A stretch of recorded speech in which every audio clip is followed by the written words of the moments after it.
Hello friends, welcome back to my channel. और आज हम लोग सीखने वाले हैं एक स्कैल्पिंग ट्रेडिंग स्ट्रैटेजी जिसमें प्राइस एक्शन और इंडिकेटर्स का इस्तेमाल करके हम लोग इंडेक्स के अंदर कैसे ट्रेडिंग कर सकते हैं। फ्रेंड्स, ये स्ट्रैटेजी जो है, अगर आप बिगिनर्स हैं तो आपके लिए बहुत फ़ायदेमंद स्ट्रैटेजी है। और ये स्ट्रैटेजी आप इंडेक्स में जैसे कि Nifty, bank Nifty, fin Nifty, mid cap, इनका जो इंडेक्स है, बिटकॉइन के अंदर भी यूज कर सकते हैं, क्रूड ऑयल के अंदर भी यूज कर सकते हैं, गोल्ड और सिल्वर के अंदर भी यूज कर। तो फ्रेंड्स, अब हम लोग वीडियो स्टार्ट करते हैं। वीडियो के अंदर मैं आप लोगों को सबसे पहले इसका पूरा सेटअप समझा के आपको चार्ट के ऊपर एग्जांपल दिखाऊंगा। और वीडियो स्टार्ट करने से पहले आपको एक डिस्क्लेमर देना चाहूंगा कि इंट्राडे या स्कैल्पिंग स्ट्रैटेजी जो है उसके अंदर काफ़ी रिस्क होता है।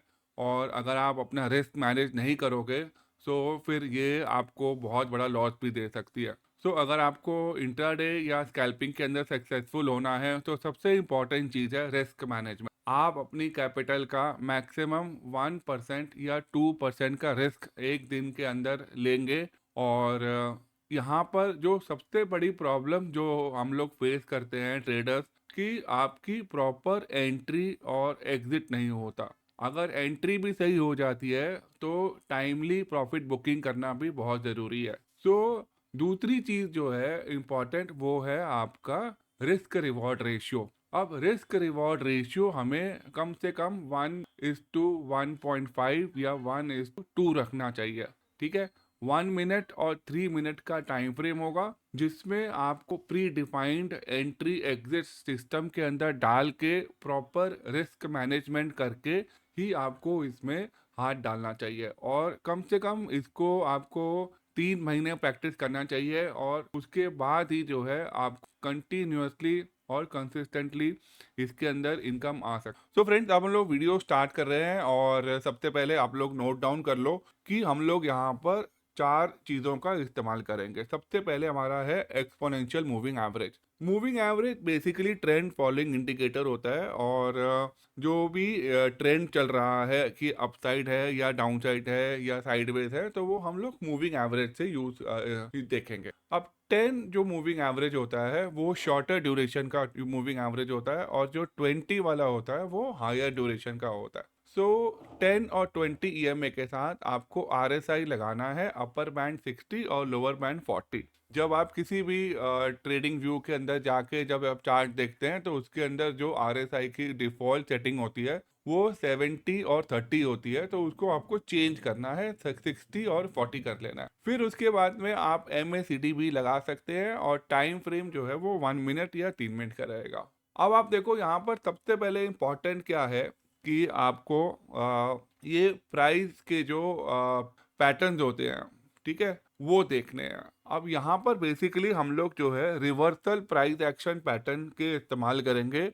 और रिवर्सल पैटर्न जो है वो आपको सेकेंड हाफ में निफ्टी या किसी भी इंडेक्स में मिलते हैं। ठीक है, इसमें क्या होता है कि नॉर्मली मार्केट के अंदर देखा गया है कि इंट्राडे में दो तरह के ट्रेंड देखते हैं। या तो मार्केट डाउनफॉल शुरू होती है और फिर वहां से अप ट्रेंड की तरफ चली, या मार्केट ऊपर की तरफ जाते हुए सेकेंड हाफ में नीचे की तरफ आ जाती। ठीक है, तो आपको 5 मिनट या 3 मिनट के टाइम फ्रेम पर इन पैटर्न्स को आइडेंटिफाई करना है। और मोस्ट जो ये स्ट्रैटेजी है ये आपको 12 बजे के बाद या 12:30 बजे के बाद ही इसके ऊपर काम करना चाहिए, क्योंकि उस टाइम क्या होता है कि निफ्टी का या कोई भी इंडेक्स का ऑलमोस्ट जो है कुछ ना कुछ प्राइस एक्शन चार्ट के ऊपर दिखाई दे जाता है।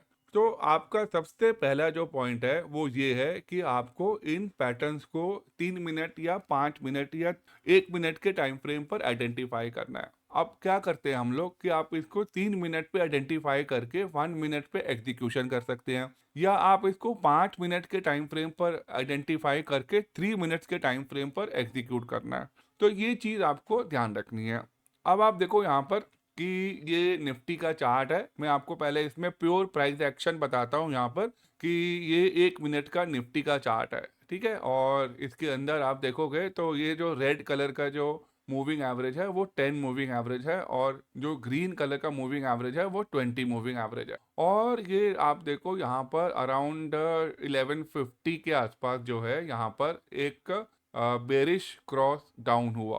बेरिश क्रॉस डाउन क्या होता है? जब 10 मूविंग एवरेज 20 मूविंग एवरेज को ऊपर से कट करते हुए नीचे चला जाता है और इमीडिएटली जो सपोर्ट था प्राइस का वो एक बहुत बढ़िया कैंडल से ब्रेक डाउन होता है, सपोर्टेड बाय वॉल्यूम। ठीक है, तो जब प्राइस नीचे आना शुरू करता है हाई वॉल्यूम के साथ, तो इसका मतलब है कि इसके अंदर बहुत स्ट्रॉन्ग ट्रेंड है डाउन साइड की तरफ।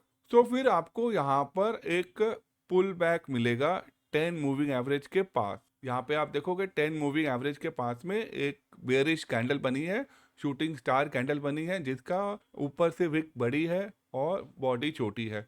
और उसके बाद आप देखो यहाँ से कि मार्केट जो है काफ़ी अच्छा करेक्ट हो गया और अपने जो स्टार्टिंग का जो इमीडिएटली जो सपोर्ट प्राइस है, ठीक है, वहां तक आप इसको चेज कर सकते हैं, keeping in mind risk reward ratio जो मैंने आपको स्टार्टिंग में भी बताया था, 1:1.5 या 1:2। ठीक है, इतना आपको कम से कम चेज करना चाहिए प्रॉपर पोजीशन साइजिंग के साथ, रिस्क मैनेजमेंट करते हुए, क्योंकि इसके अंदर आपको एंट्री और सेटअप के ऊपर फोकस करना है। अब आपको मैं यहाँ पर 3 मिनट का चार्ट दिखाता हूँ। यहाँ पर ये 3 मिनट का चार्ट है और 3 मिनट के चार्ट के अंदर भी आप देखो यहाँ पर कि यहाँ पर ये 3 मिनट के टाइम फ्रेम में हमने इसको आइडेंटिफाई किया और 1 मिनट के टाइम फ्रेम पर हमने इसको यहाँ पर ट्रेड किया।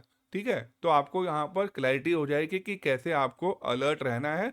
और ये 12 बजे 11:50 के आसपास ये सेटअप आया था और निफ्टी जो है अपने डे लो के पास आता है। ठीक है ना, जब हम लोग नीचे जाते हैं मार्केट में, जब करेक्शन होती है, तो आप शॉर्ट ट्रेड में होते हैं, तो शॉर्ट ट्रेड के अंदर आपको सपोर्ट देखने होते हैं। तो सपोर्ट जो यहाँ पर मिलता है, वो सबसे पहले जो सपोर्ट मिलता है वो डे का जो लो प्राइस होता है वहां पे सपोर्ट आता है और वहां से प्राइस कई बार रिवर्स भी कर जाता है। ठीक है, तो आपको अपने रिस्क रिवॉर्ड रेशियो पर, एंट्री एग्जिट पर ज़्यादा फोकस करना है। क्योंकि देखो, आप लोग अगर ये सोचते हैं कि अलग अलग स्ट्रैटेजीज हम लोग देखेंगे और फिर उसके बाद हम लोग जो है काम करना शुरू करेंगे, तो स्ट्रैटेजी जो है वो बहुत ज़्यादा इंपॉर्टेंट नहीं होती है, आपके एग्जीक्यूशन इंपॉर्टेंट होती है। ठीक है, तो अब आप देखो यहाँ पर ये आपका है सेम चार्ट है, 3 मिनट का टाइम फ्रेम है और इसके अंदर आरएसआई देखो 40 के नीचे चला गया। अभी जो मैंने आपको यहाँ पर पहले चार्ट दिखाया था, यहाँ पर इसके अंदर मैंने कोई इंडिकेटर नहीं लगाया हुआ था, लेकिन अब जैसे इसमें आपको मोमेंटम चाहिए, राइट? सो प्राइस जो है यहाँ पर काफी स्ट्रॉन्ग बेरिश है। मोमेंटम के लिए आप आरएसआई देखोगे इमीडिएटली, तो आरएसआई जैसे ही 40 के नीचे चला जाता है तो एक स्ट्रॉन्ग बेरिश मोमेंटम यहाँ पर आया प्राइस के अंदर और प्राइस यहाँ से नीचे हो गया। ठीक है, तो आरएसआई की जो रीडिंग है वो 40 के नीचे हो। अब उसके बाद अगर आप देखोगे यहाँ पर, तो ये आपका एमएसीडी है। ठीक है, एमएसीडी के अंदर जब ब्लू लाइन ऑरेंज लाइन ऊपर से कट करती हुई नीचे जाती है, तो देखो यहाँ पर ही, यहाँ पर सिग्नल पहले ही आ गया कि यहाँ से हो सकता है कि एक रिवर्सल आ जाए मार्केट के अंदर, क्योंकि मार्केट अपने हाई के ऊपर जाने की ट्राई कर रही थी लेकिन वो जा नहीं पा रही। तो ये एक बड़ी रेड कैंडल ने इंडिकेशन दिया। उससे पहले एमएसीडी में ब्लू लाइन ऑरेंज लाइन को क्रॉस करते हुए नीचे आ गई और आप देखो ये हिस्टोग्राम जो है, जैसे जैसे यहाँ से प्राइस नीचे फॉल हुआ तो नीचे के हिस्टोग्राम का साइज बढ़ता गया, कलर डार्क होता गया।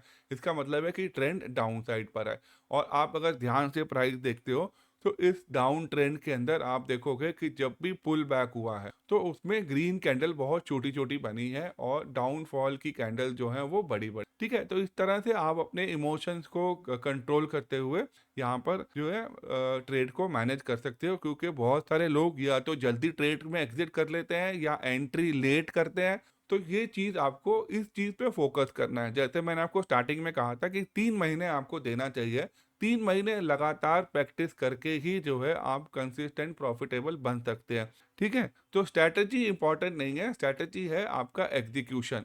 क्योंकि देखो, हम इंडेक्स में या क्रूड ऑयल के अंदर या बिटकॉइन के अंदर जब हम ट्रेड करते हैं तो 3-4 आपके चार्ट्स हैं, वो चार्ट्स आपको ऑलमोस्ट पता होंगे चार्ट के ऊपर कि कैसे वहां पर सिर्फ एंट्री एग्जिट लेना है। जब हम स्टॉक के अंदर इंट्राडे करते हैं तो उसमें मुश्किल ये आती है कि स्टॉक को आइडेंटिफाई करना। यहाँ पर आपके पास एक ही इंडेक्स है, तो एक इंडेक्स टू इंडेक्स भी अगर आप प्रैक्टिस करोगे तो भी 3 महीने के अंदर प्रॉपर एंट्री एग्जिट के साथ आप जो है कंसिस्टेंट प्रॉफिटेबल बन सकते हो। राइट, अब आपको मैं यहाँ पर सेम टाइम फ्रेम पे सेम उसके यहाँ पर आपको ये ऑप्शन का चार्ट दिखाता हूँ, ठीक है। अब ये ऑप्शन देखो यहाँ पर जैसे ही ये सेम उसी दिन का ऑप्शन है जिस दिन का यहाँ पर आपको चार्ट दिखाई दे रहा है। तो ये ऑप्शन चार्ट में अगर आप देखोगे तो यहाँ पर जो है ब्रेकआउट, यहाँ पर जब प्राइस फॉल हुआ तो ये पुट का ऑप्शन चार्ट है। आप देखो यहाँ पर ऊपर लेफ्ट साइड पर ये 23,800 के आसपास यहाँ पर मार्केट करेक्शन हुआ। तो 23,800 का पुट ऑप्शन का 1 मिनट का चार्ट है, ठीक है। अब यहाँ पर आप देखो तो 80 के आसपास में मूवमेंट आया। तो 80 से प्राइस जो है वो 80 100 तक चला गया। ये 1 मिनट का चार्ट है।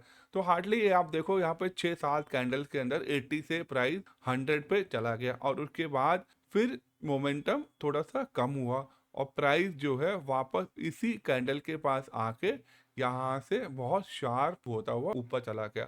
सो अब आप देखो यहाँ पर कि ये वॉल्यूम जो यहाँ पर आई है ना, ये वाली, यहाँ पर एक हैमर कैंडल भी बना, ये पुल बैक हुआ, तो यहाँ पर एक सेफ एंट्री होती है। 1 मिनट का टाइम फ्रेम होता है। तो कई बार यहाँ पर आप लोग पैनिक कर जाते हो कि एंट्री लेते ही तुरंत एग्जिट कर देते हो, फिर प्राइस थोड़ा सा पुल बैक होता है और उसके बाद आप देखो यहाँ से 80, 85, 90 से लेकर आप 150 तक या 145 तक अगर आप देखो तो ये ऑलमोस्ट 12 बजे से लेकर आप आधे घंटे के अंदर, ठीक है, आधे घंटे के अंदर यहाँ पर आपको काफी अच्छे पॉइंट्स मिल गए। बट ये जो टाइम पीरियड होता है ना, इसको आपको मैनेज करना आना चाहिए।